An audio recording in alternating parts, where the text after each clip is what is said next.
Buenos días. Hoy está con nosotros el Gabinete de Salud.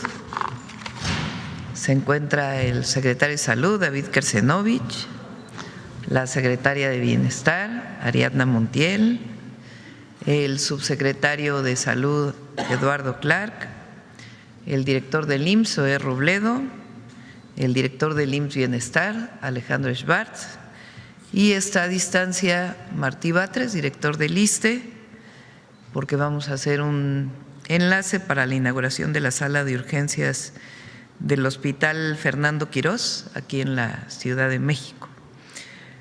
Vamos a hablar el día de hoy de la credencialización, de lo que será el Servicio Universal de Salud.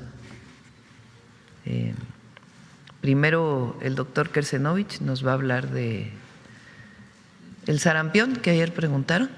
Después Eduardo nos va a hablar de la credencialización. Luego Ariadna con todos los detalles de credencialización y también nos va a dar un informe de salud casa por casa. Y después algunos informes del IMSS Bienestar y el enlace con Martí, si les parece. Y luego vamos a las preguntas. Les informo también que el día de hoy va a venir Mary Simon o Mary Simon.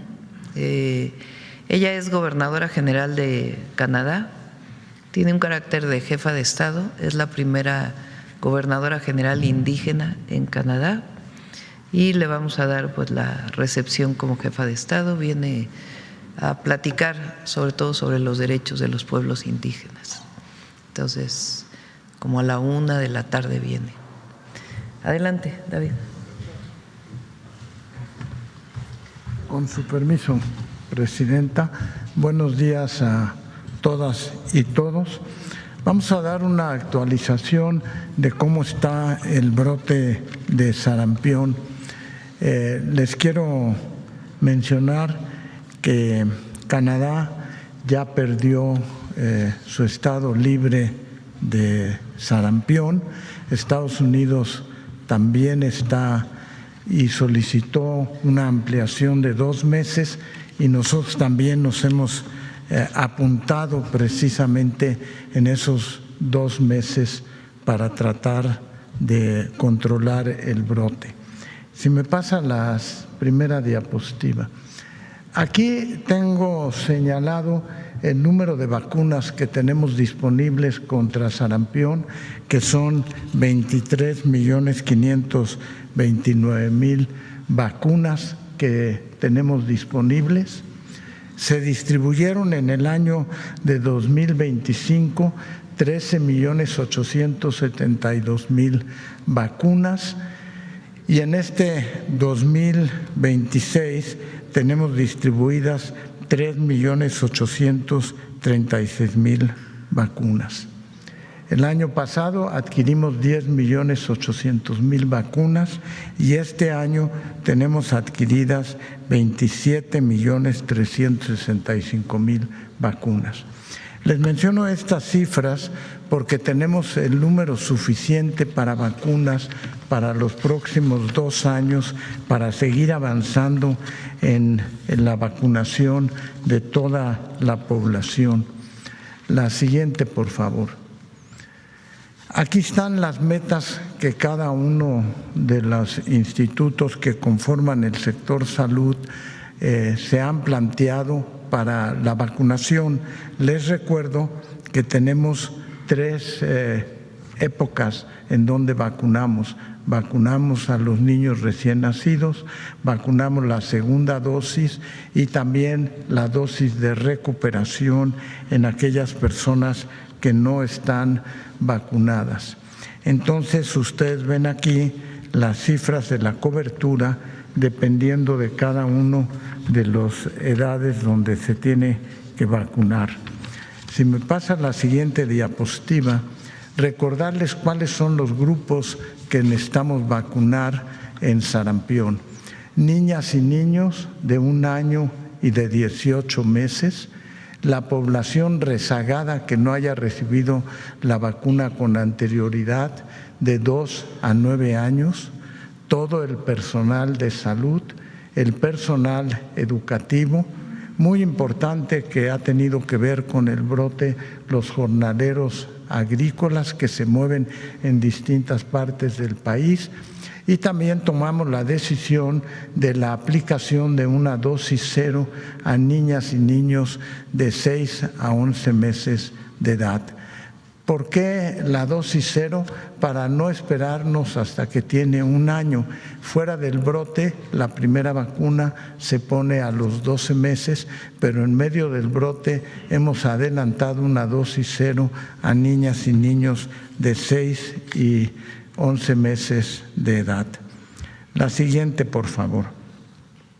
En total, hasta el momento, hemos aplicado 11.853.684 dosis, o sea, un número importante, y eso dentro de los 3 periodos que tienen que ver con la vacunación para alcanzar a la población que no había recibido la vacuna, fundamentalmente, y esa es la razón que se presenta en las Américas, tiene que ver con lo que surgió en COVID, en donde no se aplicaron las vacunas a todos los niños, tanto en Canadá, en Estados Unidos, como en México y en muchos otros países. En Europa sigue siendo también importante el número de casos que tienen sarampión. Aquí en esta diapositiva está puesto en verde aquellos que ya hemos alcanzado vacunación superior a 95%, en amarillo la vacunación que tenemos de 85 a 95%, y lo que está en rojo es todavía población que requiere aplicación de vacuna. Eso lo vamos a ver más claro en la siguiente diapositiva, en donde pueden ver lo que está en verde en los distintos estados, lo que está en amarillo y los esfuerzos que estamos haciendo en donde falta aplicación de vacuna. Fundamentalmente hemos avanzado en la tercera dosis que tenía que ver con los pacientes que no habían recibido la vacuna. ¿Dónde tenemos el brote actualmente más importante? Tiene que ver con el estado de Jalisco, con Chiapas, y son de los 2 sitios que mayor número de casos tienen. Les voy a mostrar como un ejemplo, y Michoacán, Guerrero también tienen un número significativo de casos. Les voy a mostrar a continuación el estado de Jalisco, que es en el que estamos teniendo el brote más importante en la actualidad. En lo que se refiere a la primera dosis, hemos aumentado de 65 a 85% la vacunación contra la primera dosis en el estado de Jalisco. En lo que se refiere a la segunda dosis, la siguiente, por favor, hemos aumentado de 64% a 89%. La meta es llegar al 95% de la población. Y en la tercera dosis hemos aumentado de 61% a 84%. Seguimos con acciones distintas de incrementar la vacunación para llegar también al 95%. En Chihuahua, donde empezó el brote, está ya prácticamente controlado. En esta última lámina, lo que les señalo es, tenemos identificado las zonas de Jalisco donde tenemos actualmente el brote, y ahí lo que estamos haciendo son 2 acciones que son muy significativas. Una, que cuando se detecta un caso de sarampión, Inmediatamente se hace un barrido en 25 manzanas alrededor donde ocurre el caso y también hacemos un barrido vacunal en general, tanto en la zona urbana como en la zona rural. Independientemente de que se otorgue o no el estado de liberación, la meta que tenemos claramente es llegar al 95% de la vacunación en toda la población, porque esa es la única manera de controlar el sarampión. Les recuerdo que es un virus que es mucho más contagioso que COVID. Es un virus, COVID se transmitía, un enfermo podía contagiar a 4 personas. En el caso de sarampión, un enfermo puede contagiar a 15 o 16 personas. Y además, si se sale de un lugar donde estuvo en contacto, el virus permanece por 2 horas si vuelve a entrar un agente ahí. Ese es el riesgo más importante, es la transmisión que tiene el virus. Eso sería el informe de cómo estamos. Sí, las vacunas están disponibles tanto en el IMSS, en el IMSS Bienestar, en el ISSSTE, en todas las instituciones de salud. Hay un teléfono 079 en donde pueden saber en qué sitios acudir para vacunarse. Menciono la importancia de todas las instituciones del sector salud y las clínicas. La vacuna es una vacuna que tiene que estar refrigerada y pueden acudir a los distintos centros de salud y en los estados igual. Gracias. No depende, es importante decir que no depende de la derechohabiencia. Exacto. Pueden asistir a cualquier centro de salud de los 32 entidades de la República, al IMSS, al ISSSTE, al IMSS Bienestar o a los centros de salud de los estados. Todos tienen vacunas y no se necesita ser del IMSS para que sea vacunado en una institución del IMSS. Acudir a cualquier centro de salud para poder recibir su vacunación. Adelante. Gracias, Presidenta. Con su permiso. Hola, muy buenos días a todos. Estamos muy contentos hoy de poderles platicar sobre esta nueva etapa que iniciamos para la credencialización del Servicio Universal de Salud en nuestro país. ¿Se me dan la siguiente, por favor? Primero, platicarles a todos. Esta es la nueva credencial del Servicio Universal de Salud. Es una identificación que lo que brindará a la población, a todos ustedes que nos escuchan, es la garantía del derecho a la salud, el acceso al derecho a la salud en las instituciones públicas del Gobierno de México.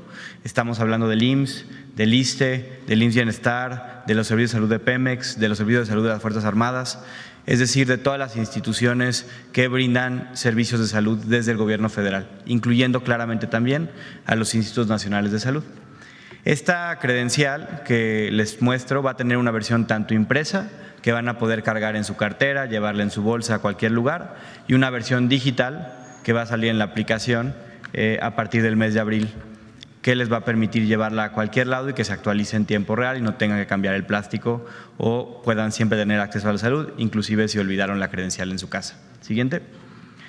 ¿Qué tiene la credencial? Primero, su nombre completo, su CURP, su sexo, su lugar de nacimiento y su fecha de nacimiento, así como su nacionalidad. Y en la parte de atrás también tiene 2 códigos QR que nos permiten a nosotros validar primero su derechohabiencia y a ustedes cotejar en ese momento cuál es su unidad más cercana. Adicionalmente también tiene la información sobre la donación de órganos que les vamos a pedir durante el registro, así como su tipo de sangre para cualquier necesidad del sistema de salud y, como siempre, pues los datos de ayuda en el 079 que ya mencionaba el doctor Kersenovich. Siguiente. Adicionalmente, en la APMX que está trabajando, van a tener esta versión digital a partir del mes de abril, que no solo va a tener los mismos datos de la versión física, pero les va a poder dar información en ese momento sobre la derechohabiencia que tengan, si están registrados en el IMSS, en el ISSSTE, en el IMSS Bienestar, lo que se conoce como la vigencia de derechos, que no es nada más que en dónde estamos afiliados, qué clínica tenemos asignada más cercana a nuestro domicilio para acudir en cualquier necesidad de salud, así como datos de esa misma clínica. Pero lo que queremos contarles el día de hoy es para qué va a servir esta credencial más allá de un plástico o más allá de una credencial en la aplicación. Siguiente. Y la primera de las maneras en la que la vamos a usar es para identificarnos, para garantizar que cuando tengamos una necesidad de salud, cuando tengamos que ir a una clínica, cuando espero que muy pocos tengan que ir a un hospital por una necesidad, nos podamos identificar y tengamos la garantía de acceso a esa institución pública, es decir, para identificarnos. También les va a servir como una identificación y acceso gratuito que está, como ustedes saben, garantizado a todos y cada una de las mexicanos y las mexicanas a través del artículo 4º constitucional. Es un derecho y esta es una manera de ponerle cara a ese derecho gratuito y de acceso a cualquier institución pública del Gobierno de México para la atención a su salud. Siguiente. En segundo lugar, les va a permitir a ustedes conocer lo que ya les comentaba, es la derechohabiencia. ¿A qué institución estamos afiliados en cada momento? Hay veces que de hecho no sabemos muchas veces qué derechohabiencia tenemos en ciertos casos. Hay estudiantes, por ejemplo, que tal vez no saben que tienen el IMSS. Hay tal vez pensionados que no saben que al haber estado casadas o casados con una persona que era derechohabiente de una institución, tienen ese derecho. La credencial y el QR que van a poder ustedes validar con su celular les va a decir en cada momento qué afiliación tenemos. Y lo más importante, cuál es la unidad de salud más cercana y así saber a dónde acudir. Es decir, no solo la vigencia de derechos, pero también dónde está nuestra clínica de atención primaria a la salud, que es la columna vertebral de la atención a la salud, la prevención. Siguiente. En segundo lugar, esta credencial también lo que nos permite a nosotros, como Servicio Universal de Salud que integra el IMSS, el ISSSTE, el IMSS Bienestar y el resto de las instituciones, nos va a permitir vincular a todas las personas a un expediente médico electrónico con toda la información, incluso cuando las personas cambien de derechohabiencia. Cuando una persona cambie de trabajo, que pasa de tal vez trabajar como yo hoy en el sector público, que soy derechohabiente del ISSSTE, a trabajar en iniciativa privada, que me haría derechohabiente del IMSS, pueda migrar esa información con mis cambios de derechohabiencia y también cuando me cambie de domicilio para saber cuál es la clínica que más cerca me corresponde cuando yo me cambie de domicilio. Y lo que estamos trabajando dentro del Gobierno de México es que de esta manera las personas puedan tener siempre, independientemente de dónde se atiendan, acceso a su historial clínico para que cuando cambien de derechohabiencia su médico o médica lo pueda revisar, su historial de citas de atención, su historial de estudios y su historial de recetas de medicamentos. La credencial es una manera de vincular toda esta información a la persona, no hacia la derechohabiencia que tengamos en un momento u otro. Siguiente. Y finalmente, el siguiente paso es que conforme vamos avanzando a que la credencial ocurra también en la versión digital, nos va a permitir siempre poder agendar citas y saber a dónde acudir para consultas de estudios. Una estrategia de la cual les daremos más detalles próximamente tiene que ver justo con lo que la presidenta ha mencionado. El Servicio Universal de Salud significa que las personas puedan elegir a qué clínica acudir si una les queda más cerca o es más conveniente. Tal vez nuestra clínica asignada a nuestro domicilio está en un lugar, en una alcaldía en la Ciudad de México, pero nosotros trabajamos del otro lado de la ciudad. De esta manera, poder hacer citas en la que más nos corresponda si queremos ir tal vez a una cita cerca de nuestro trabajo, en una unidad de salud que no es la que originalmente nos correspondía, pero que ahora vamos a poder tener acceso a través de la universalidad del servicio de salud. Siguiente. Y finalmente, y una de las actividades más importantes que la población debe conocer es que esta universalización del servicio de salud, a la cual vamos a tener acceso a través de nuestra credencial, nos va a facilitar a nosotros, al IMSS, al ISSSTE, al IMSS Bienestar, es decir, los que estamos del lado del gobierno y que tenemos que garantizarle a todos los mexicanos el acceso a la salud, el intercambio de información, cuando una persona acuda a poder checar cuál fue el historial médico previo, de tal manera no tener que repetir estudios, no tener que preguntarle información adicional, poder tener esa información para tomar mejores decisiones y garantizar el intercambio de servicios, que es que toda la infraestructura del Gobierno de México en el sector salud se pueda intercambiar para darle el mejor servicio a las personas y no dependa de la derechohabiencia que tenemos en ese momento. De esta manera, la credencial del Servicio Universal de Salud que hoy estamos anunciando, lo que hace es darle cara, darle visibilidad, garantizarle derecho a todos los mexicanos de una atención universal, gratuita y de calidad en el Gobierno de México. Y con el permiso de la presidenta, le pasaría la palabra a la secretaria Ariadna Montiel para que nos platique cómo va a ser el proceso de registro que inicia ya el 1 de marzo. Muchas gracias.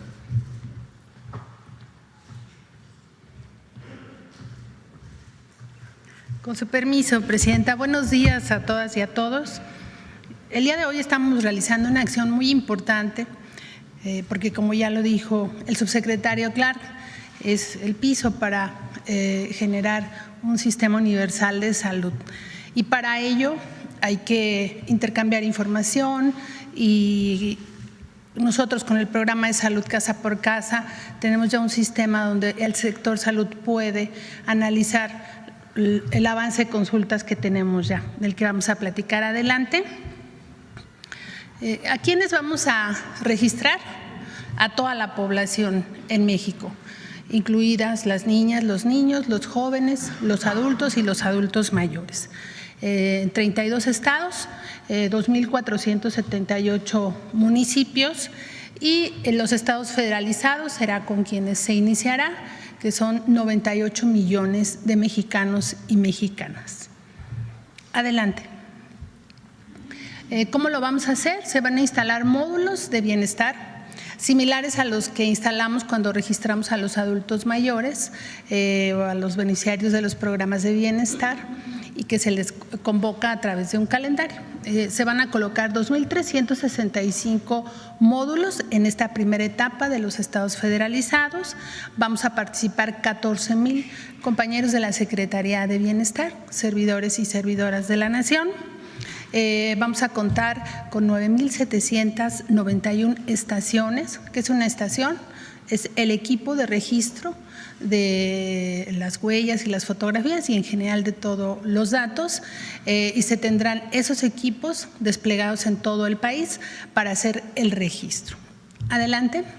¿Qué tenemos que llevar para hacer este registro? Esto es muy importante. El acta de nacimiento con CURP. Ya se puede acceder de manera digital para descargar el acta de nacimiento en el caso de los menores de edad. También debemos de llevar una identificación oficial con fotografía y CURP, como puede ser el pasaporte, la credencial para votar, la cartilla militar. Esto para los mayores de edad, que son quienes ya cuentan con una identificación oficial. Un comprobante de domicilio legible, esto es importante. Nosotros que tenemos ya la experiencia del registro de los derechohabientes de los programas de bienestar, esto es importante porque siempre una buena captura del registro significará una buena atención al derechohabiente. Esto para el caso de los mayores de 18 años y de los menores de edad también. Y la identificación, en el caso de las niñas y los niños o menores de 18 años, para ser exactos, los podrá registrar el padre, madre o tutor. Ellos deberán registrarse primero que los menores de edad. Es decir, si yo acudo al módulo, me registro yo primero y después mi hija, para que los menores de edad tengan un padre, madre o tutor que sea quien los registre, sobre todo al no contar ellos con una identificación oficial propia. Y muy importante, el calendario será por letra, como ya venimos acostumbrados a realizar los registros, pero en el caso de las niñas y los niños podrán registrarse con sus papás, aunque su primer letra no sea la que corresponde ese día. Pongo un ejemplo. Yo soy Ariadna Montiel Reyes y mi hija se llama Sofía Villarroel. Entonces, ella acudirá conmigo el día de la M, pero ella es de la letra V. Entonces, de esa manera eficientamos el tiempo, sobre todo de las mujeres, que somos quienes más realizamos estos trámites de nuestros hijos. Adelante. El procedimiento para el registro. Vamos a llegar al punto, se hace la revisión de los documentos, que se tengan de manera correcta, se les ordena como se requiere en el momento de la captura para eficientar el tiempo ya efectivo en el registro. Ahí van ustedes, como se hace en el pasaporte, por ejemplo, se recaba la firma de consentimiento de quien es dueño de los datos personales y también nos otorgarán un número de contacto, que es tan importante como los programas de bienestar, porque a través de ese número de contacto se les notificará cuándo se les va a entregar su credencial física impresa, pero también información referente al tema de la salud. Se les tomará la fotografía y las huellas dactilares para el efecto del registro y ahí concluye esta parte en el módulo. Posterior se les hará una llamada o se les enviará un mensaje de texto para decirles su cita para recoger la credencial impresa. Esto sucederá 6 semanas posterior a su registro en el módulo. Habrá que ir por la credencial nuevamente y ahí concluye el trámite. Una vez que han recogido la credencial impresa, va a venir un código QR y ahí podrán descargar la credencial digital. Esto es muy importante porque, como lo ha explicado el subsecretario Eduardo Clark, el servicio será portable. Se podrán cambiar de derecho a biencia, pero siempre se accederá al servicio de salud porque es un derecho. Adelante. Vamos a empezar primero el 2 de marzo con un grupo de 14 estados y después el 23 de marzo otro grupo. En el primer grupo del 2 de marzo, Baja California Sur, Campeche, Hidalgo, el Estado de México, Michoacán, Nayarit, Puebla, San Luis Potosí, Sinaloa, Sonora, Tamaulipas, Tlaxcala, Yucatán y Zacatecas. Y el día 23 de marzo, Baja California, Chiapas, Ciudad de México, Colima, Guerrero, Morelos, Oaxaca, Quintana Roo y Veracruz. Esta división es en medida de la llegada de los equipos y también la definición de los estados es un tema operativo, meramente logístico.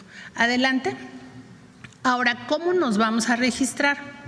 Esto es muy importante. Ya conocemos todos cómo nos vacunamos, que fue a través de un sistema de letras, y cómo lo hacemos para los programas de bienestar. Este es un calendario de marzo a diciembre y en el próximo enero, en un año, si es necesario, ampliaremos la fecha. Y aquí les traemos el calendario mes por mes.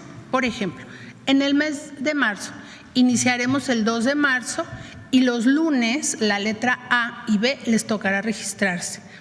Y el martes a la letra C, el miércoles la letra D, E y F y tiene sus días. El jueves tocará la letra G, el viernes de la H, I, J y K y los rezagados el día sábado de estas letras, porque pues trabajamos y a veces no podemos ir entre semana y el sábado que tenemos el descanso, pues podemos irnos a registrar en los rezagados de esas letras. Después, en el mes de marzo, la letra M también se registrará los lunes, pero el 9 y el 23. La letra N, Ñ, O, P y Q será el martes, pero el 10 y el 24. La letra R los miércoles, el 11 y el 25 de marzo. El jueves la letra S, T y U del 12 y 26 de marzo. El viernes de la letra V, W, X, Y y Z, el viernes 13 y el viernes 17. Y los rezagados de este bloque de letras los sábados 14 y 28. De esta manera lo organizamos para prestar un mejor servicio. Si lo hiciéramos en una sola semana todas las letras, pues tendríamos saturación de las personas. Y tenemos un tiempo de ejecución respecto al número de equipos y está calculado para que podamos atender a todas y a todos con el tiempo adecuado. Y cada mes tiene su calendario, si quieren pasarlo así rápido: abril, mayo, junio, julio, agosto, septiembre, octubre, noviembre y diciembre. Ya hemos contado también los días inhábiles, sobre todo los que son de semana larga, ¿no?, que se intercambian por un viernes o por un lunes, están contemplados en el calendario. Y decirles que los módulos que se van a instalar se van a publicar previo a la llegada del día 2 de marzo. Se está trabajando en ello porque son espacios que vamos a ocupar durante un año y estamos en la gestión con las autoridades de los 3 niveles de gobierno. Y se va a publicar pues, en la página de la Secretaría de Salud. Esto se ha hecho en conjunto con el equipo de la Agencia de Transformación Digital, con Gobernación, con el Registro Nacional de Población, con la Secretaría de Salud, y nosotros apoyaremos en la parte operativa del registro. Esto respecto al tema de la credencial. Y les vamos a presentar los avances del programa de salud casa por casa. Al día de ayer hemos realizado ya 10.270.000 consultas domiciliarias médicas de manera gratuita a los adultos mayores y a las personas con discapacidad. Iniciaremos la segunda visita ya de este número de derechohabientes que han sido consultados. Ya tenemos toda la historia clínica que se está integrando a todo este sistema de salud. También en su credencial de salud podrán acceder a su historia clínica que se ha levantado a través del programa Salud Casa por Casa. Adelante. Hemos atendido en digamos, el cierre al mes de diciembre. Nosotros iniciamos las visitas en el mes de junio y en este semestre hemos atendido 4.683 emergencias en donde les puedo asegurar que hemos salvado la vida de las personas. Hemos encontrado personas descontroladas en su tensión arterial, en su diabetes, el control de su glucosa o otras condiciones, y algunos en estado de abandono, postración, y creo que el programa, el haber salvado estas vidas, pues nos ha permitido también profundizar en la relación y coordinación con todo el sector salud, que sirva el momento para agradecerles porque nos han atendido a todos los pacientes en urgencias y emergencias. Adelante, y estas son fotografías del trabajo que realizan nuestras enfermeras y médicos en la visita que se realiza a los domicilios de nuestros derechohabientes. Es cuanto. Buenos días.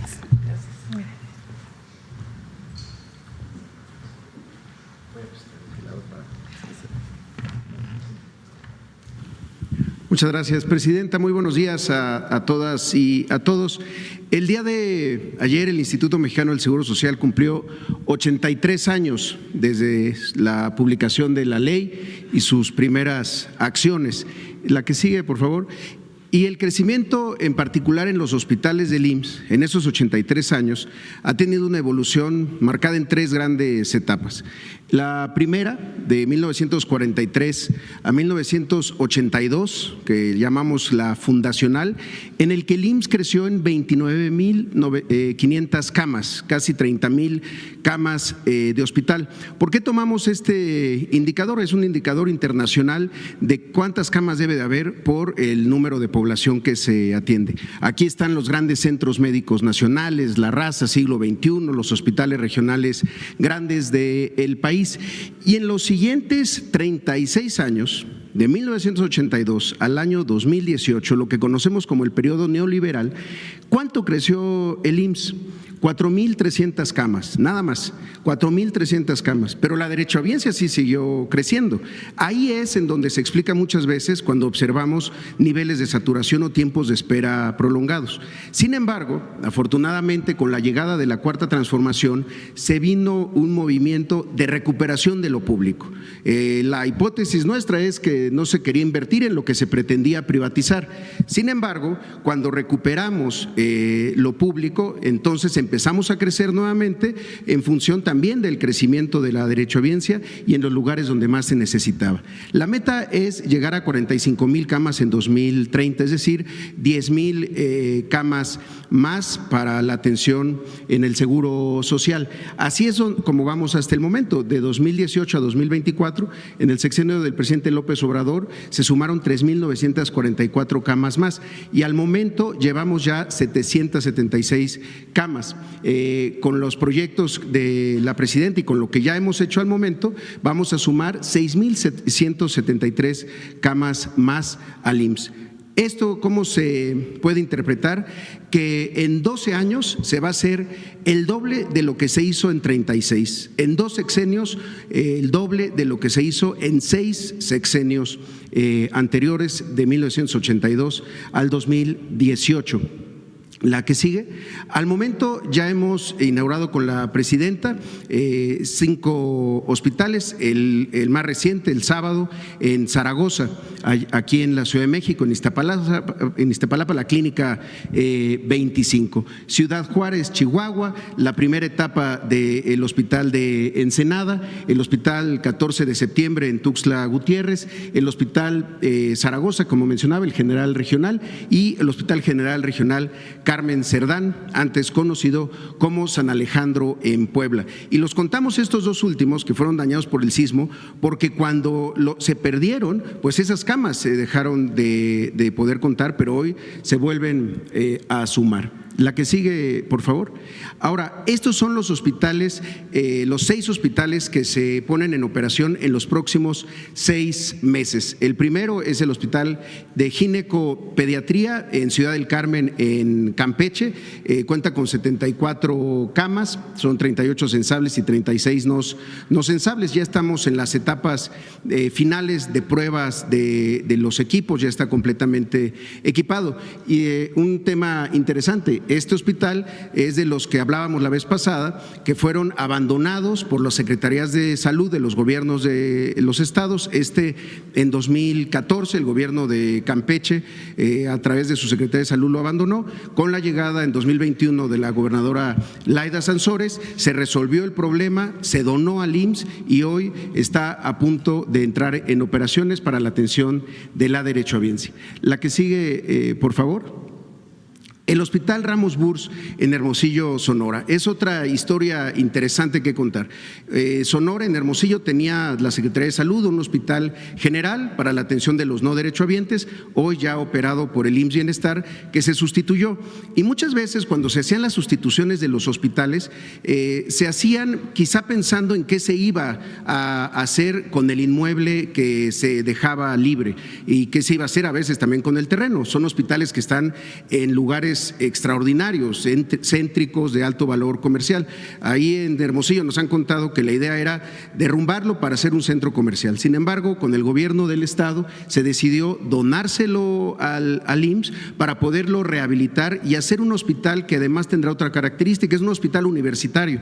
Está ahí en la avenida Encinas, frente a la Unison, y vamos a poder ahí formar a los estudiantes de la Escuela de Medicina de la Universidad de Sonora. Y otra peculiaridad, son hospitales que ya nacen integrados para la atención también de los no derechohabientes en coordinación con el IMSS Bienestar. También estamos ya para arrancarlo en operaciones en febrero con todo su personal. Son 1,476 personas de todas las categorías, médicas, médicos, personal de enfermería y el resto del personal que se necesita para su operación. Son 115 camas, 90 de ellas son de hospitalización. El que sigue. También en Sonora, uno de los estados que tenía el menor índice de número de camas es el hospital de Navojoa, que no sustituye al actual. Vamos a seguir operando el actual, uno de los hospitales más antiguos del IMSS, pero ya con un nuevo hospital que nos va a permitir dar servicios. Son 164 camas, 90 de hospitalización. Concluimos en marzo y también ya estamos en la etapa de contratación, justamente en marzo, de los médicos y las médicas especialistas que vamos a reclutar ahora en el proceso de reclutamiento. Es un hospital completamente nuevo, aquí están algunas de sus características: tomógrafo, mastógrafo, rayos X, una clínica de mama al interior del propio hospital y 29 especialidades. El que sigue. El cuarto hospital de estos 6 es el Hospital de Guanajuato, un hospital que en este caso sí es una sustitución, pero es una sustitución de un hospital que tenía solamente 20 camas. Como lo pueden ver aquí, ahora tendrá 120 camas, 72 de ellas sensables. Estamos ya también al 79%, pero algo que nos ha pedido la presidenta y que nos ha resultado de mucha utilidad es que estamos aperturando servicios en cuanto se van concluyendo. De hecho, esta esta semana estamos iniciando la consulta externa de este hospital de Guanajuato en 5 especialidades, en psiquiatría, oncología, nefrología, geriatría e infectología, que ya entran en operación, empiezan a recibir pacientes en la consulta externa. La que sigue, por favor. El otro es el Hospital General de Zona de Tula Allende, en Tlaxcuapan, en el terreno de la refinería. Aquí hicimos 2 cosas. Como se puede observar, se tiene ya la unidad de medicina familiar, se está operando desde septiembre del 2023 y estamos en conclusión del hospital en marzo. Es la sustitución del hospital de Tula, pero con un crecimiento importantísimo. Aquel hospital tenía 40 camas, ahora va a tener 144 de hospitalización y 298 con el resto de camas en donde están las terapias intensivas, las áreas de recuperación postquirúrgica y otros servicios que también requieren mucho equipo y a mucho personal. Serán 1,235 médicas y médicos, enfermeros y todo el personal. Y algo también importante de este hospital que lo hemos coordinado con el IMSS Bienestar. Vamos a dar servicio a toda la población con y sin seguridad social gracias a estos procesos de universalidad. Y por último, en la que sigue, tenemos el hospital de Ticul, allá en Yucatán. Otra historia, en este caso incluso de una APP del gobierno del estado que se hizo y se dejó abandonado. Se terminó un proceso jurídico muy complejo, se donó al IMSS para su operación. Son 70 camas sensables, 94 camas en total y tendrá mucho énfasis en especialidades de trauma y ortopedia. Este hospital, que ha sido muy complejo incluso en esta última etapa, tuvimos que hacer una terminación anticipada por incumplimientos de la empresa y ahora está entrando ya la Secretaría de la Defensa Nacional para que con los ingenieros militares concluyamos satisfactoriamente este hospital. Sería cuanto, Presidenta. Esta es la forma como que recuperamos lo público para garantizar el derecho a la salud. Gracias. Gracias, Zoe. Adelante.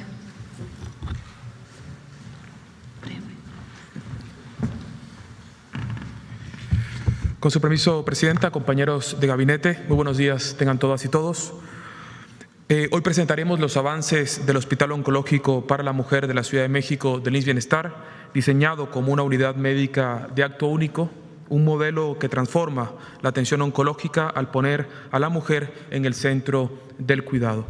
Este hospital forma parte del compromiso del Gobierno de México y de nuestra presidenta, la doctora Claudia Sheinbaum Pardo, de garantizar atención gratuita, universal y de calidad para todas las mujeres. Siguiente, por favor.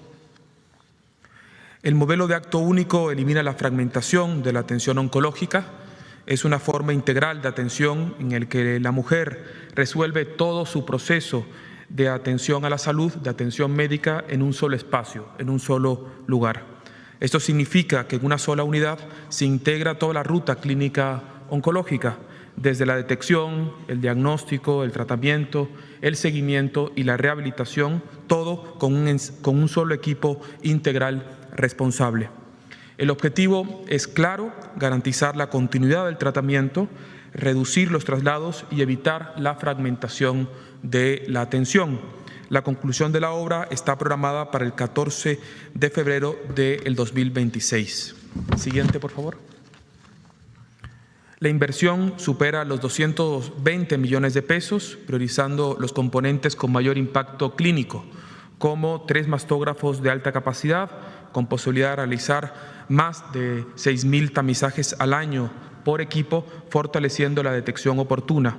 Además, estos mastógrafos tienen la capacidad para realizar biopsia, lo que nos va a permitir avanzar de manera inmediata de la sospecha al diagnóstico.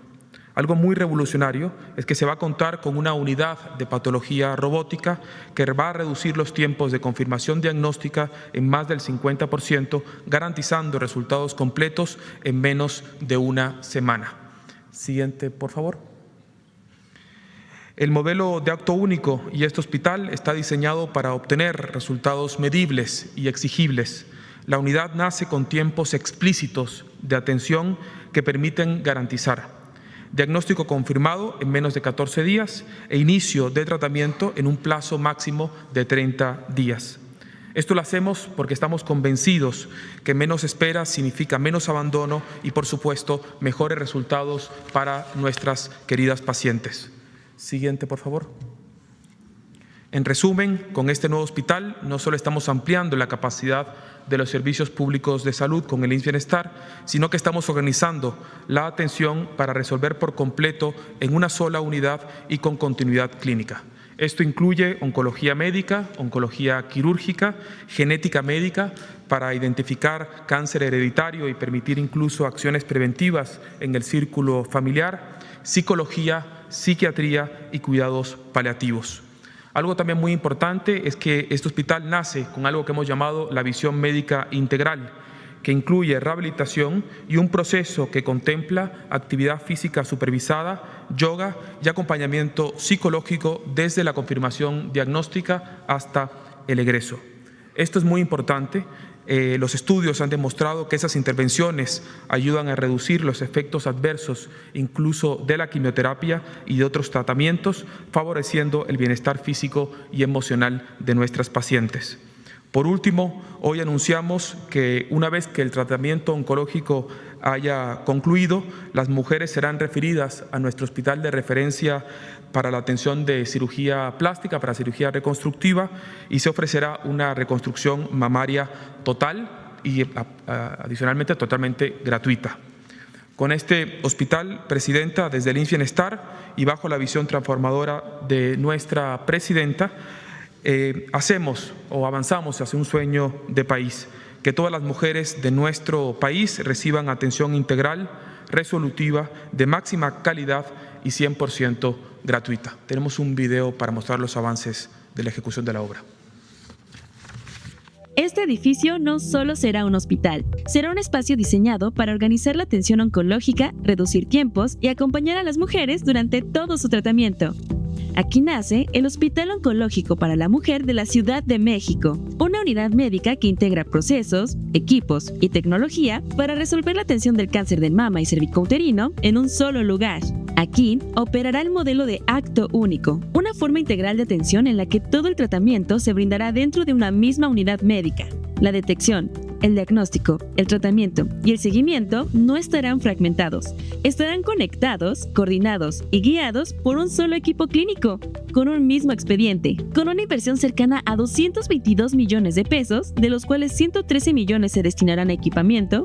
La unidad contará con 12 consultorios, 2 quirófanos, un tomógrafo y 20 sillones para quimioterapia. Mastógrafos y nueva tecnología de patología permitirán emitir diagnósticos en menos de 14 días, para que los tratamientos inicien en menos de 30 días una vez confirmado el padecimiento. Aquí, la tecnología será una herramienta para decidir mejor y para tratar a tiempo. La reconstrucción mamaria estará garantizada mediante la referencia a unidades especializadas en cirugía reconstructiva. La unidad oncológica de IMSS Bienestar busca consolidar un nuevo modelo de atención con un hospital diseñado para tratar, acompañar y cuidar a las mujeres de principio a fin.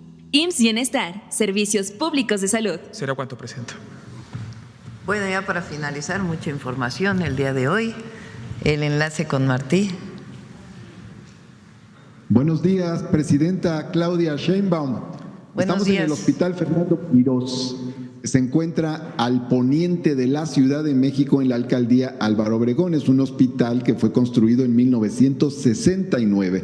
Sin embargo, el día de hoy estamos inaugurando la nueva sala de urgencias. Es completamente nueva, se ha reconstruido todo. Es de primera calidad. Tiene 16 camas.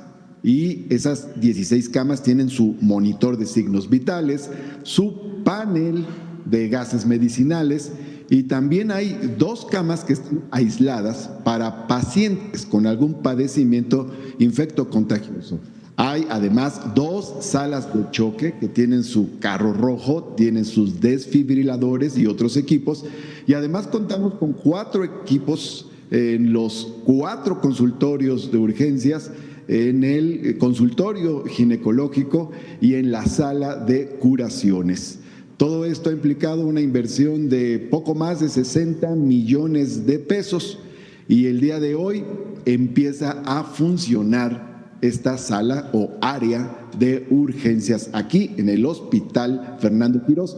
Con ello damos un mejor trato a nuestra derechohabiencia, seguimos mejorando la institución y salvamos vidas. Vamos a ver un video, Presidenta, donde se muestra lo que se ha hecho en este lugar. Gracias, Martí. La nueva área de urgencias para adultos del Hospital General Dr. Fernando Quirós Gutiérrez del Instituto de Seguridad y Servicios Sociales de los Trabajadores del Estado se encuentra lista para iniciar operaciones en beneficio de más de 197,000 derechohabientes. Esta área fue construida con una inversión superior a 59.6 millones de pesos y cuenta con 16 camas, 14 de observación y 2 de aislamiento, así como 4 consultorios de valoración, un consultorio de ginecología, espacio de curaciones y 2 salas de choque, lo que permitirá fortalecer la atención médica inmediata. Dispone de mobiliario y equipo médico completamente nuevos, entre los que destacan monitores de signos vitales, camillas de traslado, ventiladores, lámparas de examinación, equipos de reanimación con desfibrilador y monitor, carro rojo, aspiradores mecánicos, refrigeradores médicos y carros especializados para instrumental, entre otros insumos prioritarios para la atención de pacientes. Con estas acciones, el ISSSTE fortalece la capacidad operativa del hospital como parte de la transformación en el sector salud a nivel nacional. Presidenta, vamos a proceder al corte del listón inaugural formal aquí con el equipo del hospital y del ISSSTE. Adelante. Contamos 5, 4, 3, 2, 1, 0.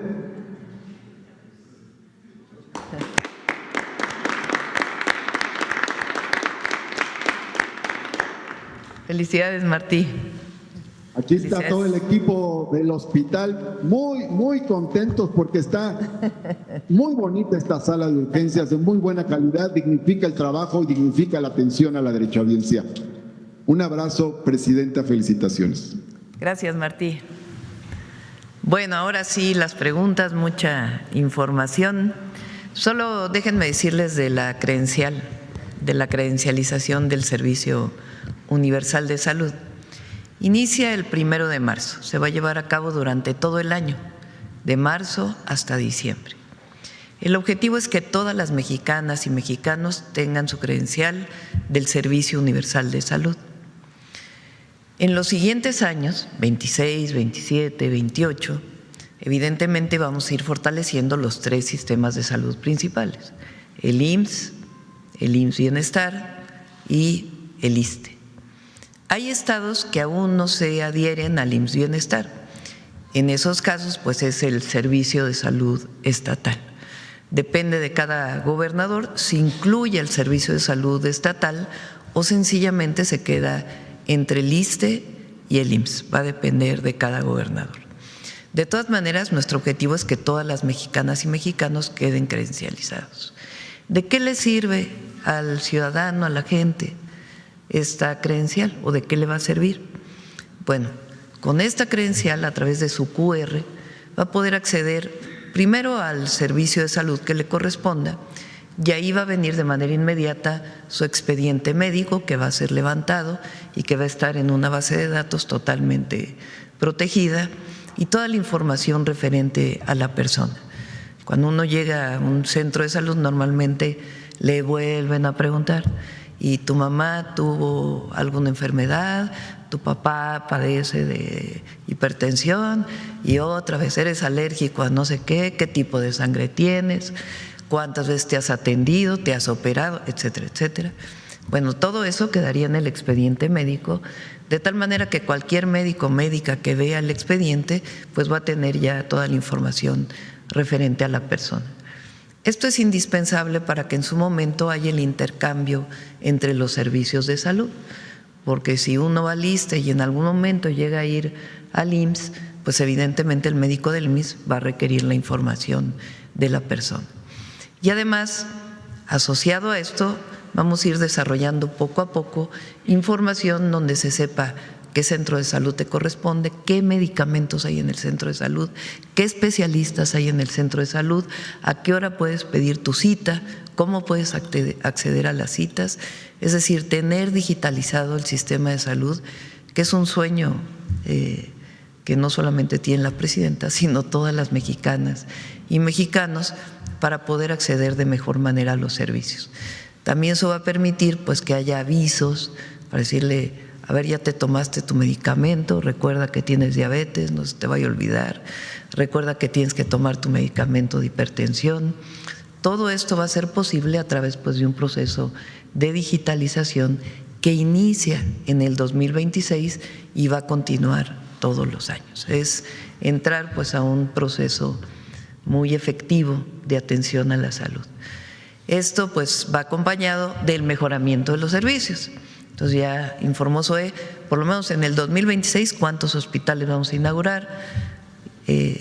Alejandro Schwartz pues está mejorando el IMSS Bienestar, particularmente con este centro de atención oncológica, que si se acuerdan, cuando fue el día, el mes de cáncer de mama o contra el cáncer de mama, informamos que vamos a tener un sistema de atención al cáncer de mama para las mujeres.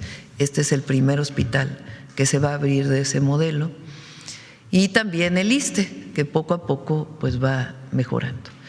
Es el derecho a la salud de todas las mexicanas y mexicanos. Bueno, ahora sí vamos a las preguntas.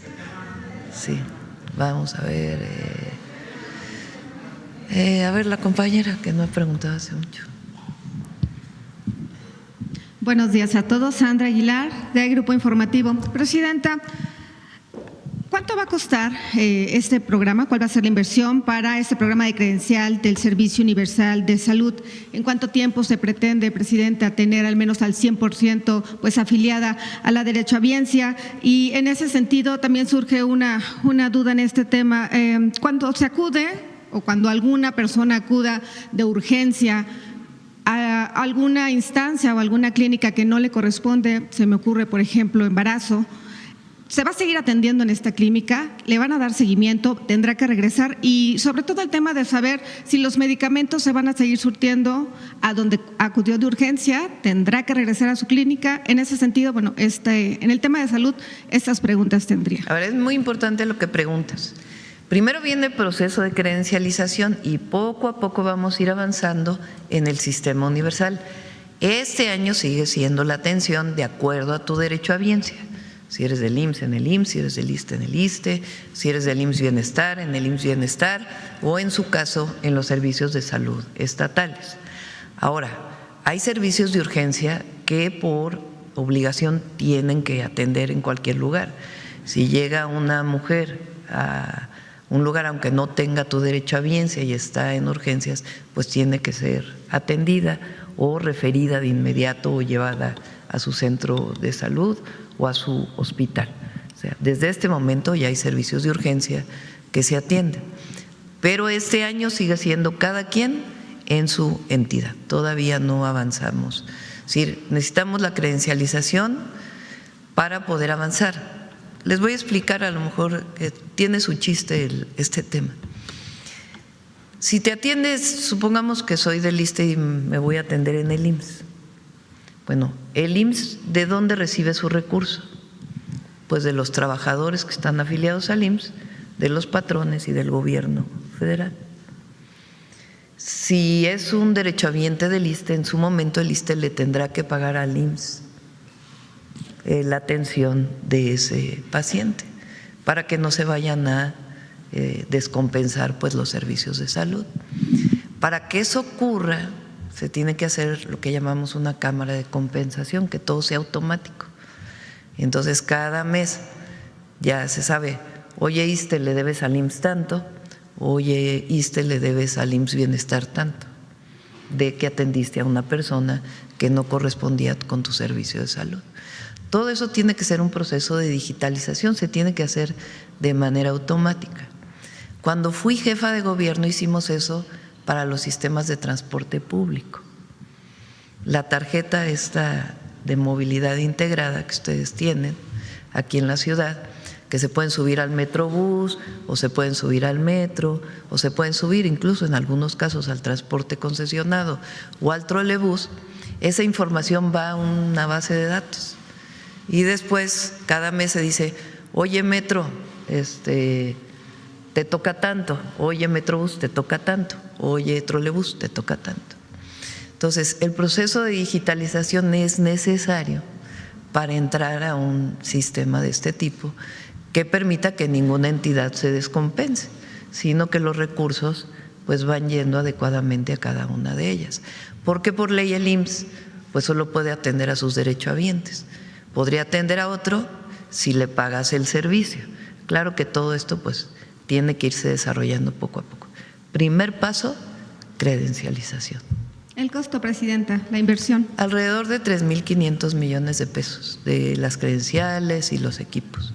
¿Y para cuándo se tiene pensado o planeado, inicia ya esta primera etapa en el mes de marzo al 31 de diciembre de 2026, etapa de credencialización. La información que dio hoy Ariadna, pues la vamos a seguir dando en la mañanera para que la gente sepa a dónde tiene que irse a credencializar para poder acceder pues al Servicio Universal de Salud. Bien, presidenta, en otro tema quiero preguntarle, ayer que sostuvo, pues bien, recientemente en esta reunión que sostuvo con precisamente Luisa María Alcalde y Andrés Manuel López Beltrán, antes de que empiecen las especulaciones, ¿nos podría compartir de qué se trató esta reunión? Sí, los invité, vinieron a platicar, no los había visto hace tiempo y esencialmente tiene que ver, pues me buscaron y los saludé. Eso es todo. No tiene nada que ver con el tema de la reforma, con el tema de los partidos, no tiene nada que ver. No, ellos quisieron informarme qué están haciendo, cómo lo están haciendo. Pues es, digamos, obviamente yo soy presidenta de todas las mexicanas y mexicanos, ¿verdad? Pero pues los recibo para escuchar pues lo que están haciendo, tomaron mi opinión y nos saludamos. Preguntarle, presidenta, usted ha insistido, sí, ciertamente en el fortalecimiento de la democracia. El gobernador de Oaxaca, Salomón Jara, será pues la primera persona en someterse al tema de la revocación de mandato. ¿Usted considera que deberían de tomar su ejemplo los demás gobernantes? Es decisión de cada gobernador o gobernadora. Es una decisión de ellos, de ellas. En el caso de Salomón Jara decidió hacerlo y pues ya depende de cada uno de ellos. En el caso de la presidencia, ahí sí está en la Constitución. Finalmente, Tamaulipas le espera este fin de semana. Sabemos que va a visitar la frontera. ¿Algo más que nos pueda compartir en torno a esta visita? Ya vamos a dar muchas noticias buenas para Tamaulipas. Allá el domingo nos vemos. Bueno, sábado, ¿no? Desde el sábado. Sí. Le agradezco, presidenta. Buen día. Gracias. Vamos a ver de este lado, por acá, por acá, por acá. A ver, ¿quién no ha preguntado? Desde hace rato. A ver, el compañero que no ha preguntado hace rato. Vamos variándole.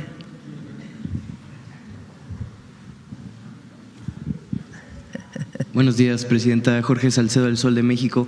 Preguntarle, ya que mencionaron este tema del sarampión, que ya no podría ser como digamos que Estados Unidos o Canadá posiblemente pierdan esta salvaguarda, por decirlo de alguna forma, de casos de sarampión.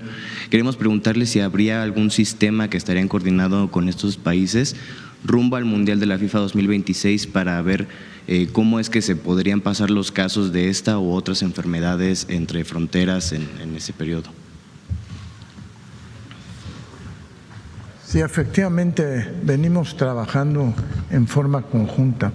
Desde que empezó el brote hemos estado en contacto con la Organización Panamericana de la Salud, que es la que finalmente tiene que calificar la manera en que se controla el brote. Tenemos programado una reunión para la primera semana de abril, en donde cada uno de los países va a presentar cómo ha actuado y procedido para controlar el brote. El mensaje muy importante es vacunarse.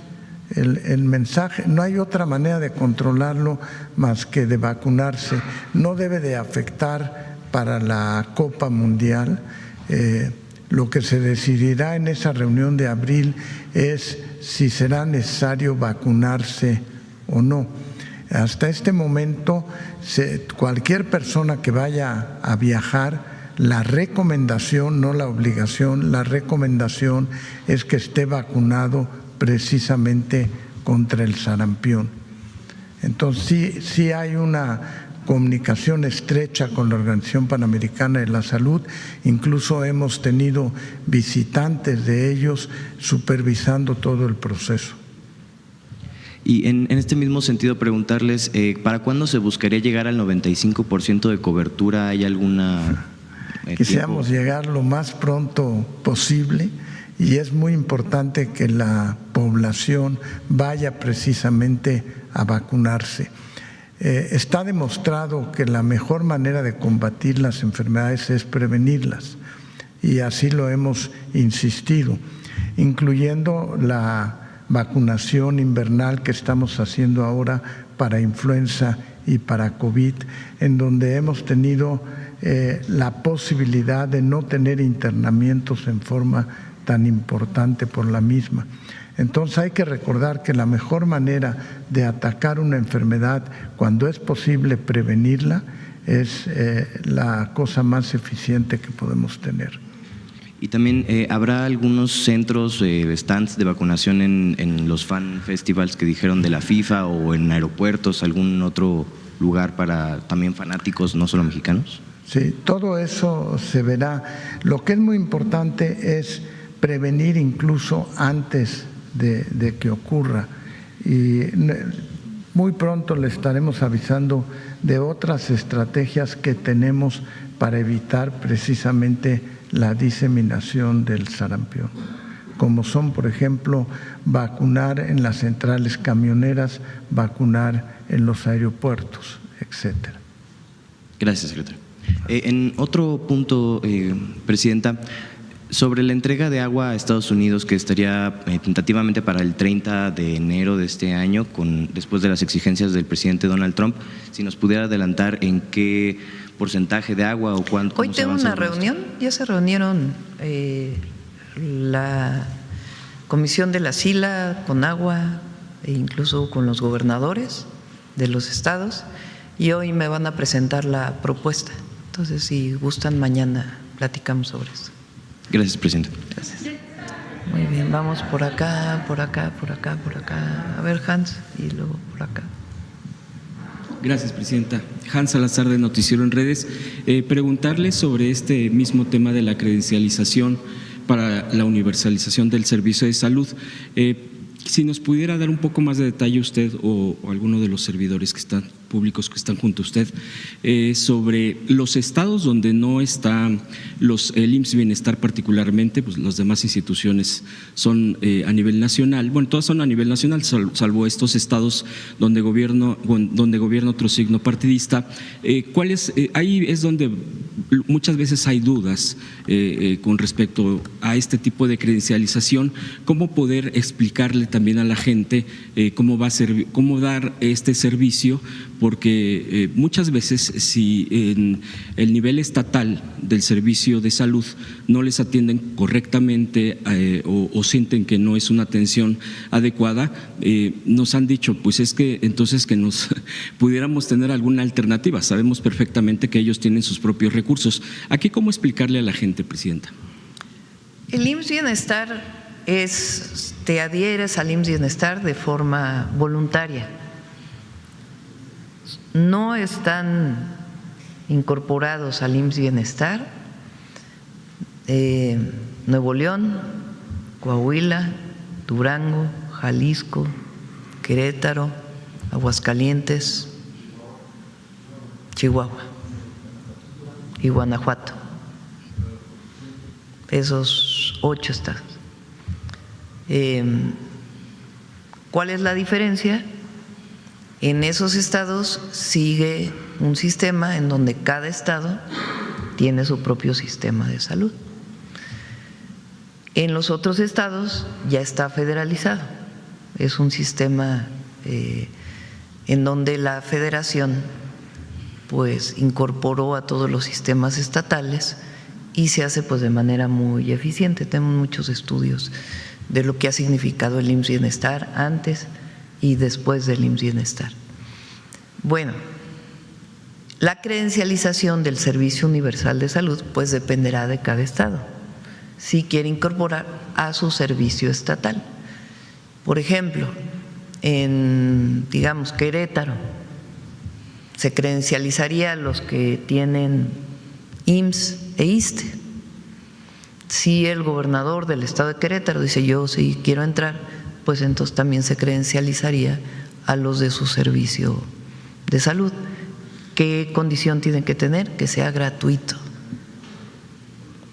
porque en algunos estados todavía se siguen cobrando algunos servicios. Tiene que ser gratuito. Entonces depende pues del gobernador del estado o gobernadora del estado, porque en esos estados está descentralizada todavía por ley los servicios de salud. En los otros de manera voluntaria se incorporaron al IMSS Bienestar. Mucho se ha polemizado principalmente por parte de, obvio, quienes gobernaban antes en gobiernos del PRI y del PAN, el seguro popular, que al ya no existir el seguro popular se cayó en pedazos el servicio de salud. Ese es el discurso de ellos. Y ahora, obvio, con la nueva credencialización que se anuncia ya con estas etapas, preguntar qué diferencia igualmente, ¿no?, para la población en esta narrativa negativa que se ha hecho contra los servicios de salud, contra todo este sistema que se está levantando. Ya se han explicado aquí sobre los hospitales, los centros de salud que se han recuperado, pues tantas cosas, los médicos especialistas. ¿Qué diferencia hay de ese entonces, el famoso Seguro Popular en su entonces, con ahora este nuevo proceso de la universalización? Primero, el Seguro Popular era para todos aquellos que no tenían derecho a biencia, ni al ISSSTE ni al IMSS. Entonces hicieron el Seguro Popular. ¿Dónde se atendían en el Seguro Popular? Pues en los centros de salud y hospitales de los estados. Vamos a ver, igual que en el caso del IMSS, ahorita pasamos otra vez las gráficas, pues eran los mismos hospitales y centros de salud que ahora se han ido renovando. Se hicieron con ese recurso supuestamente 90 hospitales. Se hicieron 90 hospitales que en realidad nunca funcionaron, entre corrupción y falta de recursos para terminar el hospital. Con el presidente López Obrador llegó y dijo, bueno, lo primero que tenemos que hacer pues es echar a andar estos 90 hospitales. Ya nos quedan, ¿cuántos? 10, 80 ya están funcionando. ¿Cómo va a haber sido mejor el Seguro Popular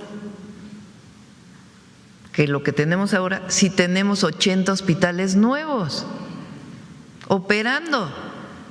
Ya nada más con eso. Era la propaganda de Seguro Popular. Fíjense nada más en el IMSS, o sea, 30,000 camas que se hicieron de 43 a 82, casi 40 años. Y después solo 4,300 camas en 36 años.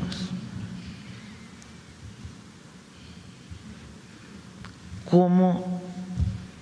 Pues claro, la saturación, crece la población, no hay nuevos hospitales, pues se saturan los que existen. ¿Qué vamos a hacer nosotros?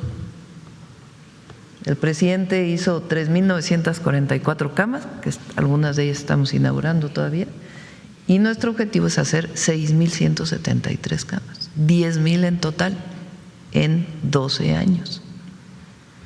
¿Por qué se puede hacer esto también? Pues porque aumentó el salario mínimo, porque se quitó el outsourcing y eso le da al IMSS más recursos y con esos recursos se hacen más hospitales. Ahora imagínense la contratación para que funcionen, la contratación de médicos, enfermeras, para que funcionen 80 hospitales que antes no funcionaban.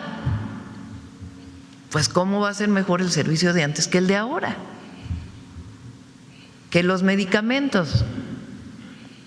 Ahora se accede a todos los medicamentos que están definidos por los llamados PRONAMS, por los protocolos de atención médica.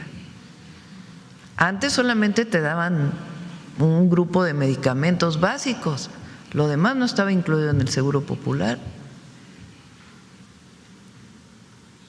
Entonces es mucha propaganda de lo que supuestamente era el servicio de salud antes. Y muchos recuerden que le pagaban a los privados. Los hospitales. Pues sí, donde no había servicio se le pagaba al privado. Entonces, ¿qué estamos haciendo nosotros? Fortalecer el sistema de salud pública. Y nos interesa no solo los hospitales, sino el primer nivel de atención. Por eso el salud casa por casa. Las y los mexicanos tenemos un problema grave, que es la alimentación y el sedentarismo. Se promovió también durante todo el periodo neoliberal el consumo de productos chatarra. Y eso ha generado un problema de enfermedades en la población, diabetes, hipertensión, que afecta a los riñones. La cantidad de hemodiálisis que se hacen en México es impresionante. Entonces, acompañado de eso, todo el sistema de prevención que estamos haciendo y de atención temprana, salud casa por casa, vive saludable, vive feliz en las escuelas, el quitar la comida chatarra de las escuelas. ¿Por qué? Porque no podemos seguir pues creciendo. Mientras crece la población, nos hacemos mayores con estas enfermedades. Entonces es un sistema integral de salud pública. Eso no existía antes. Y por más que digan de los medicamentos, hoy se tienen medicamentos de cáncer en todos los centros de atención, si acaso falta 1 o 2 medicamentos, y hay intercambio de servicios para poder llevar los medicamentos. Los centros de salud del IMSS Bienestar, con las rutas de la salud, tienen los medicamentos de los 200, ¿cuánto? 147 medicamentos que fueron definidos por los médicos especialistas, que son los que se deben usar, y vamos avanzando. En este punto, Presidenta, de la atención a la gente, ahorita recuerdo perfectamente que hace un mes un doctor que ahora pues lo atienden en uno de los hospitales públicos, me decía, todo está muy bien, pero hay una observación que me hacía y ahorita lo planteo. Cuando estaban analizando algo que estaban sobre su salud, dice, se me salió la lágrima porque yo estaba hablando con la persona que estaba leyendo mi estudio y ni me volteaba a ver. O sea, está muy bien el servicio. Dice, la verdad es que agradezco, me lo decía, dice, pero me comentaba que eso es en general, que se tiene que caminar hacia la humanización. Dice, yo entiendo que a veces solamente te van a leer la radiografía o qué sé yo. Dice, pero a veces esa parte o la gente misma que acudimos a un servicio y desde la entrada nos da que me va a decir no, o espero que me atienda y que, es decir, desde que uno va a pedir informes o a la cita correspondiente, esa parte de la humanización de los que atienden, no solo el servicio, los médicos, las enfermeras, etcétera, sino también el propio personal, esa parte trabajarla Y yo preguntarle esa parte cómo se ha platicado con la gente, porque este mismo proceso, creo que de privatización de décadas, deshumanizó a la misma gente o personal, no a todos afortunadamente, pero hay una parte que se vuelve muy insensible con la gente y como un rechazo inmediatamente, o ahorita te atienden, déjame ver, molesta y dice, lo que queremos es que por lo menos nos, decía este doctor, creo que si en esa parte nos dijeran la misma información, pero de manera respetada. Con gobierno, como ahora que visitamos hospitales y cuando pregunto, porque pregunto a la ciudadanía cómo te trataron, cómo recibiste la atención, también hay… La gran mayoría, yo diría, de los médicos, enfermeras, enfermeros, todo el personal atiende a la gente con mucho respeto y reconocimiento, cariño incluso, en muchos de los casos. ¿Qué estamos haciendo para este fenómeno que dices?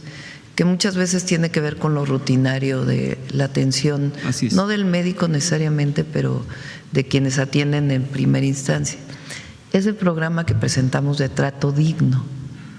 No sé si alguien de ustedes quiere hablar sobre el tema de trato digno. Soy luego. Sí, muchas gracias, presidenta. Y efectivamente, es uno de los temas en el que tenemos que seguir trabajando en esta relación entre el personal y los pacientes, los ciudadanos, los derechohabientes. Y en ese sentido, como nos lo ha instruido la presidenta, y además estamos convencidos de esto. Por un lado, se está fortaleciendo mucho toda la parte de la capacitación y los agentes de trato digno, tanto las técnicas de atención y orientación al derechohabiente, las TAOD que existen en el IMSS, estos kioscos, estos módulos en donde se pueden acercar a pedir información, a gestionar muchas veces alguna falta de alguna atención, incluso temas de medicamentos. También creemos que la seguridad laboral de los trabajadores va a derivar siempre en una seguridad en el paciente y en un mejor trato. Las basificaciones, los incrementos salariales, o sea, todo lo que se dejó de hacer durante tantos años para dignificar también el trabajo de las personas, está de verdad además muy estudiado cómo va a mejorar siempre la calidad de la atención. Una persona que lleva años con un contrato eventual, sin seguridad social en algunos casos, en otras instituciones y demás, pues siempre genera una atención. Entonces hay que ver de los dos lados. Ahora, en particular el tema que se comenta es muy interesante y si nos lo permite podríamos presentarlo en algún momento, que tiene que ver justo en el momento de la consulta. Tenemos un programa que se llama Mírame a los ojos, que es tal cual cómo facilitamos con tecnología la posibilidad de que la interacción en el interrogatorio entre la médica o el médico y el paciente sea mucho más humana. Lo que comentaba la presidenta, ya contar con un expediente clínico electrónico va a mejorar mucho la calidad de la consulta, porque toda esa información que antes se tenía que volver a repetir o pedirle a las personas, a ver, déjame ver tu receta o déjame ver el estudio que te hicieron, ya está sistematizado. Pero además, esto de Mírame a los ojos tiene que ver con un comando de voz, es decir, el médico o la médica que va haciendo la nota médica a la hora, la va redactando, eso es lo que está haciendo en la computadora, ya puede hacerla con el comando de voz sin necesidad de teclear, pues. Entonces, es tecnología que cada vez es mucho más accesible y permite justamente ese contacto visual que muchas veces pues interpreta como frialdad o desinterés, indiferencia, y a veces no lo es, a veces es que están trabajándolo ahí. Tenemos que seguir mejorando siempre los temas de trato, porque no es una opción el trato digno, no es como se decía antes, sonríe y saluda, no, eso también hay que hacerlo, desde luego, pero el trato digno tiene que ver con derechos humanos. Muchas veces no se sabe que al maltratar a alguien lo que se está haciendo es discriminarlo o es un acto de racismo también en muchas ocasiones. Entonces, la verdad que hay mucha motivación por parte del personal de capacitarse y entrar en esta nueva dinámica de trato digno. Gracias. Por último, presidenta, si me permite otro tema rapidísimo, lo de la reforma política. Usted ya lo ha expresado, incluso viene el tema de su revisión en las cámaras y lo procedente. Hemos estado platicando, compañeros, sobre esto y analizábamos cómo han venido los procesos de las reformas políticas en nuestro país. Una de las que más se menciona, porque han sido varios cambios, fue la de los 70s, en la época de López Portillo.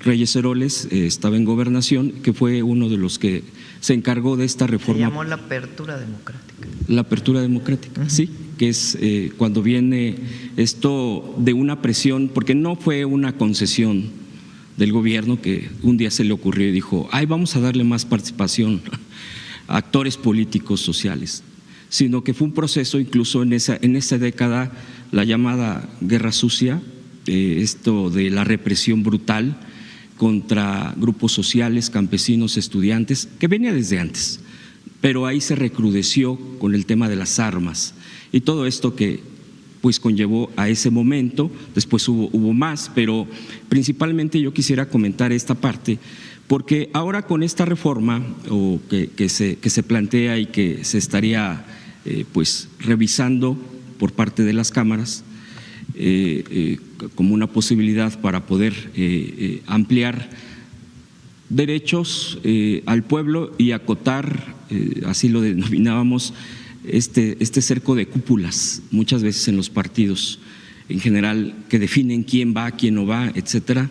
Esto de los plurinominales, que también se ha discutido, que es una de las cosas que más se discute, y lo de los dineros. Preguntar por qué no se pudiera estar en una mañanera haciendo una revisión de cuál es la lógica de estas reformas políticas, de esta en particular, cómo ha sido la parte de estos procesos, que fue precisamente por esas presiones sociales y que no tenían un signo, lo digo con todo respeto a quien se tenga esa simpatía con la derecha, sino completamente opuesto, con movimientos de izquierda y movimientos campesinos, estudiantiles, sociales, etcétera.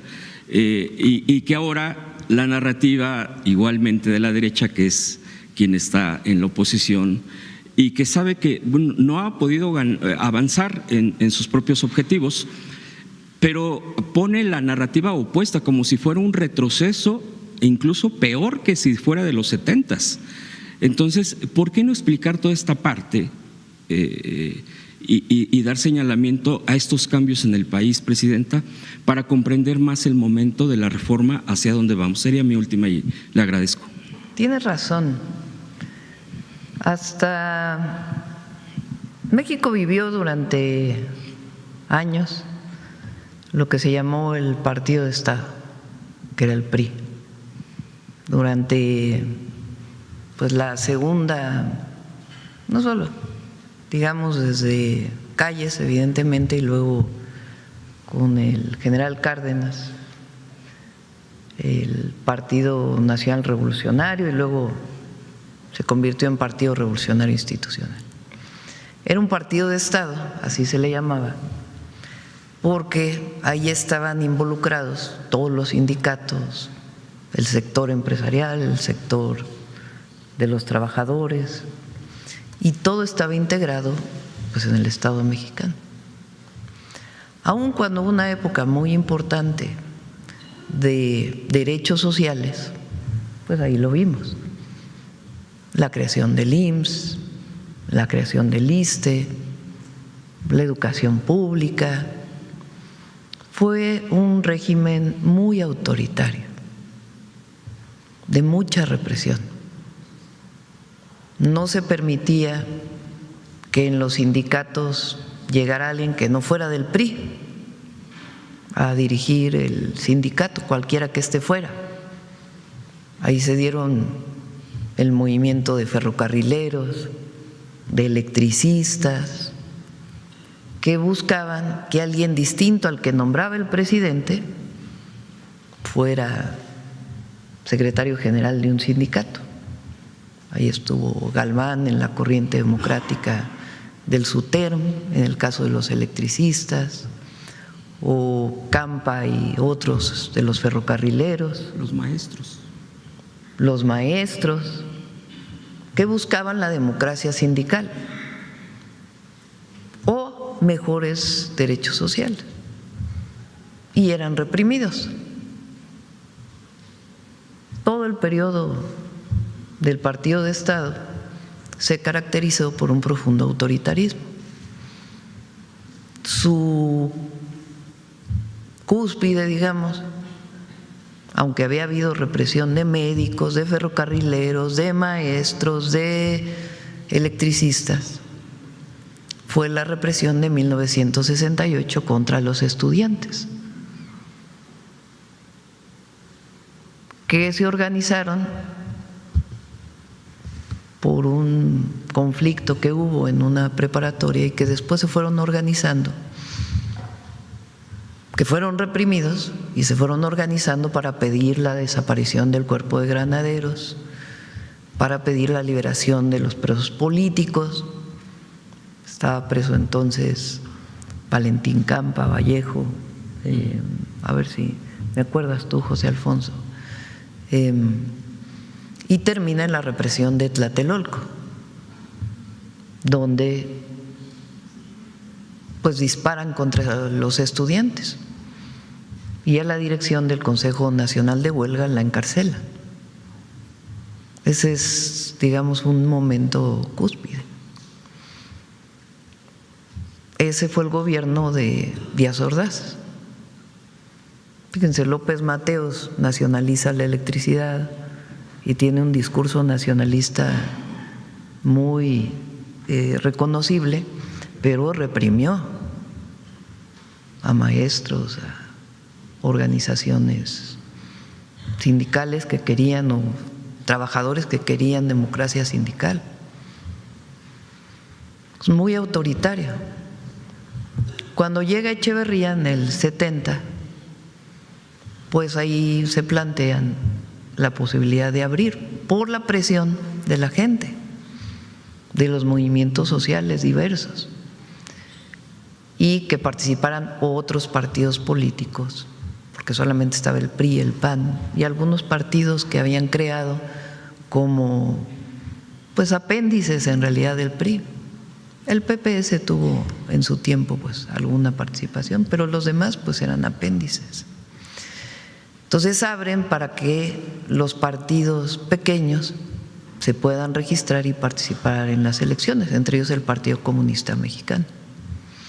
A eso se le llamó la apertura democrática y se permitió que participaran y que dependiendo del porcentaje de votación tuvieran diputados plurinominales. Ahí se inició para las minorías. Después vino la reforma política con López Portillo, donde se avanzó más, pero tienes razón de que no fue una concesión del gobierno, fue producto de una movilización popular muy intensa, exigiendo democracia.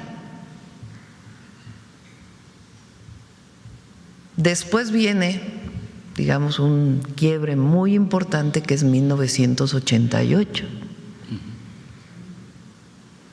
Porque el neoliberalismo inicia en 1982 con Miguel de la Madrid. Un sexenio de mucha inflación, recortes en el gobierno. Además se atravesó el sismo del 85, donde el gobierno tardó mucho en atender a la gente. Entonces en el 88 un grupo del PRI dice, porque entonces, ¿quién decidía quién era el presidente? El dedazo, así se llamaba, el dedazo del presidente. Entonces el presidente saliente, por dedazo elegía al que venía. Los tapados. Y sí, eran los tapados, porque era, pues, ¿quién puede ser? ¿Quién sabe?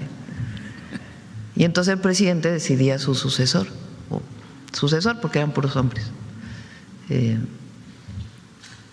Y luego en el 88 viene un quiebre, porque dentro del PRI, el ingeniero Cárdenas, Porfirio Muñoz Ledo y Ifigenia Martínez principalmente ellos y otros, dicen, a ver, que ya no haya dedazo, que se elija democráticamente al candidato del PRI, que se elija de otra manera. Y Miguel de la Madrid dice no, y eligen a Salinas como candidato del PRI. Y ese grupo de la corriente democrática del PRI se sale del PRI y postulan al ingeniero Cárdenas muchos de los partidos pequeñitos que en su momento habían sido pues un apéndice del PRI, pero que deciden postular al ingeniero Cárdenas. Y también lo que entonces era el Partido Socialista Mexicano, ¿sí? O el PSUM, ya no me acuerdo, y el PMT, el Partido Mexicano de los Trabajadores, que digamos eran los dos partidos más a la izquierda. Y Cuauhtémoc Cárdenas gana esa elección, la del 88, porque la gente ve en el ingeniero Cárdenas pues una esperanza de que no siguiera el mismo régimen que había iniciado con el neoliberalismo y que se democratizara el país. Ese es un antecedente de nuestro movimiento. Bueno, todos esos movimientos sociales. Ahí viene un fraude electoral, la caída del sistema y muchas movilizaciones populares, muchísimas contra el fraude electoral, muchísimas. Ahí se forma el PRD después de esa elección, en el 89. Pero del 89 al 2018, pues hay una historia, ¿no? En el 94, pues es el magnicidio de Colosio. En el 2000, la gente piensa que Fox es una alternativa y vota por Fox. Después viene la traición a la democracia de Fox, porque en realidad, pues él es el que organiza el desafuero contra López Obrador. López Obrador en el 2000 gana la Ciudad de México y Fox, siendo presidente, no quiere que López Obrador sea presidente.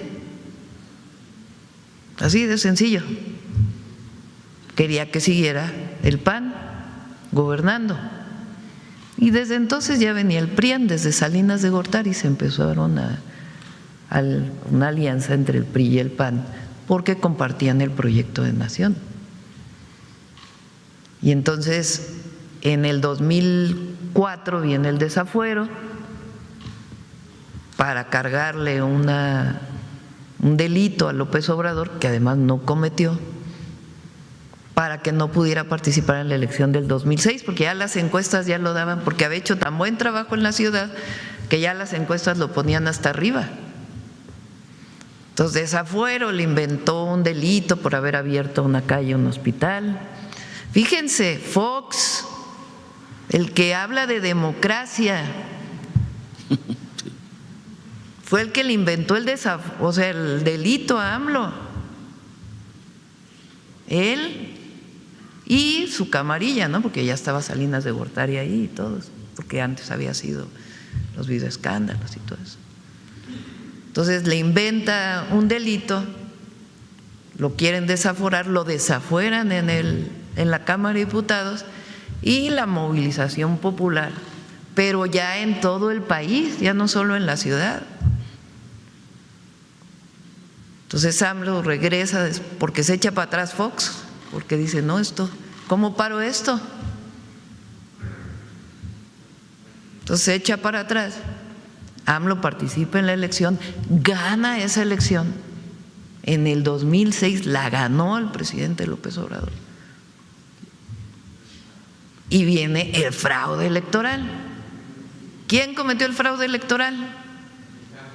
Pues Luis Carlos Ugalde, del que habla hoy de democracia, era el que estaba en el INE. Sí. Fox, que era presidente, y Calderón, que era el candidato del PRIAN en realidad, porque aunque en el PRI estaba Madrazo, que hoy anda todos juntos, pues en realidad era ya parte de eso. Entonces viene el fraude electoral. Fíjense, todos estos que hablan de democracia, que somos nosotros el autoritarismo, todo eso, bueno, pues, ¿quién organizó el desafuero? Fox. ¿Quién organiza el fraude electoral? Luis Cardoso Ugalde, que anda en Estados Unidos hablando del autoritarismo del gobierno de México, de la presidenta, Fox, Calderón y todo el PRI. Entonces viene otra vez las movilizaciones, hacemos un plantón en Reforma, ¡ay, los medios encima! Sí, pero ¿cómo es posible que cierren Reforma? Y decíamos nosotros, ¿cómo es posible que haya fraude electoral? Nos quedamos ahí varios, ya no sé cuántos días fue el plantón de Reforma. 45, 46 días. 45 ahí durmiendo. Aproximadamente, sí. López Obrador en una casa de campaña aquí en el Zócalo. Viene el grito del 15 y el 16 de septiembre. Fox finalmente, no sé si decidió gritar o ya no.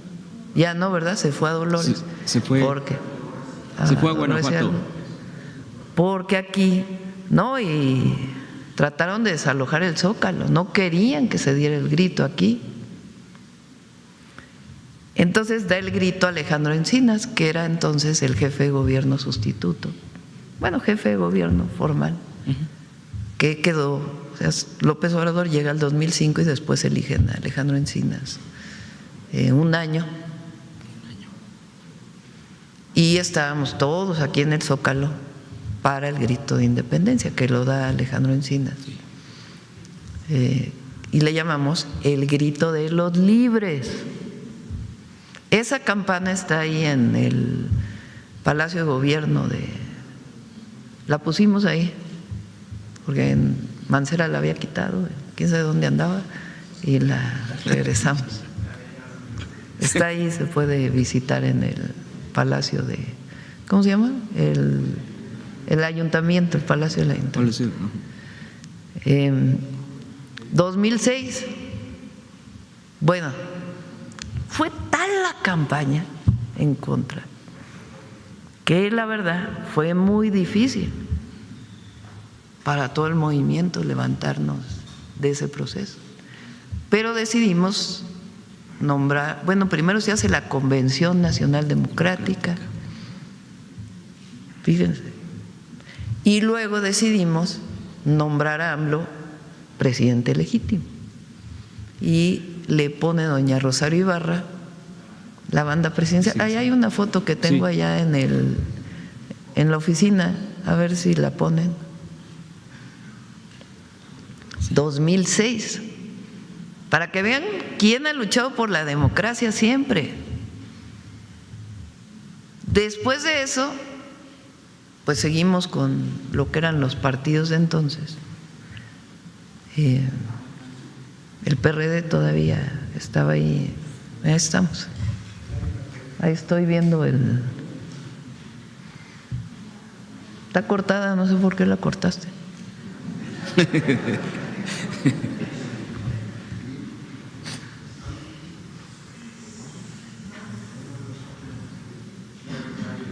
Lleno el Zócalo, llenísimo. 20 de noviembre. Y de ahí AMLO decide, se forma el gobierno legítimo. Entonces yo, en enero yo del 2007 regresé a la universidad a trabajar, pero seguí participando en el movimiento. Era secretaria del Patrimonio Nacional del gobierno legítimo. Y fueron 6 años de seguir luchando. Ahí está, mira. Bueno, había más compañeros, no sé por qué los quitaron de la foto.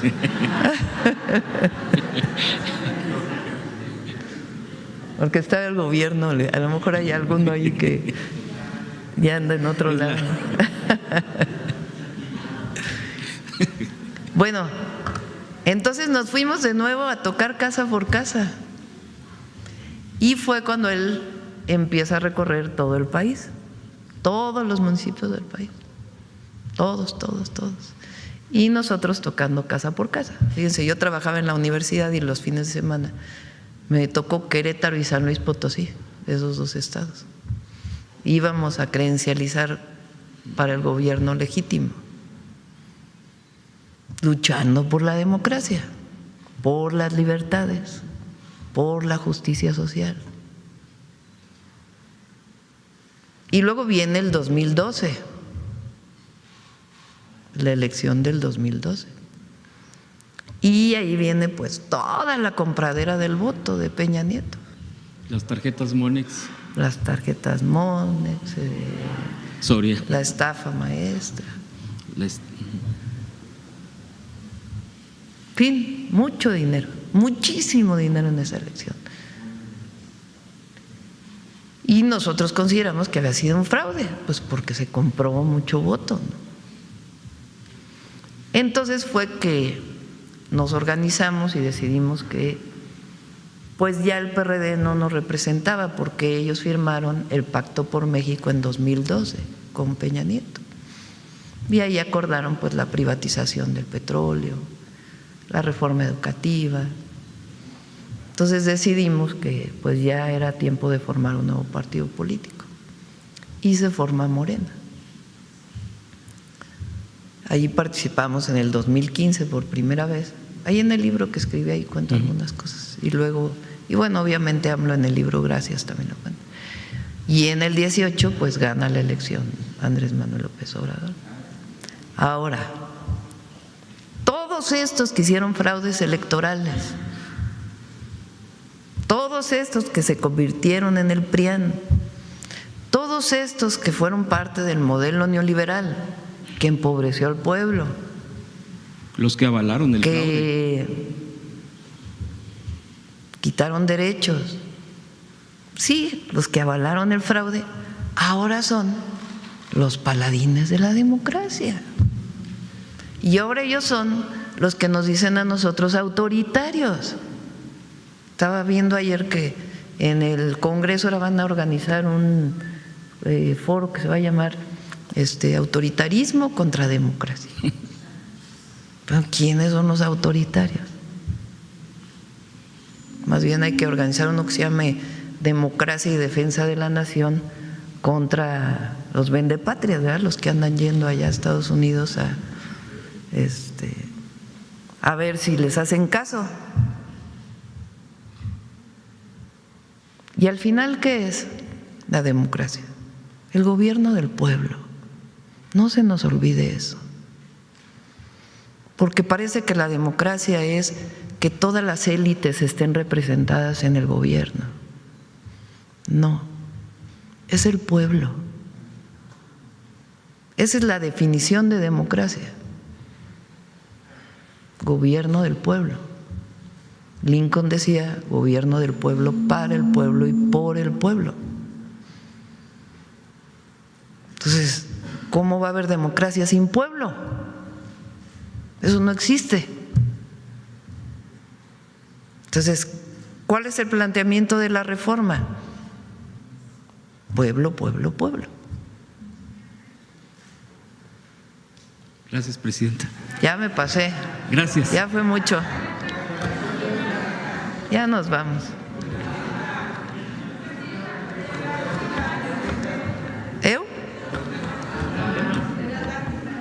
El hospital de Sonora. Ya vamos a ir pronto a Sonora. Vámonos. Gracias a todos. Buen día.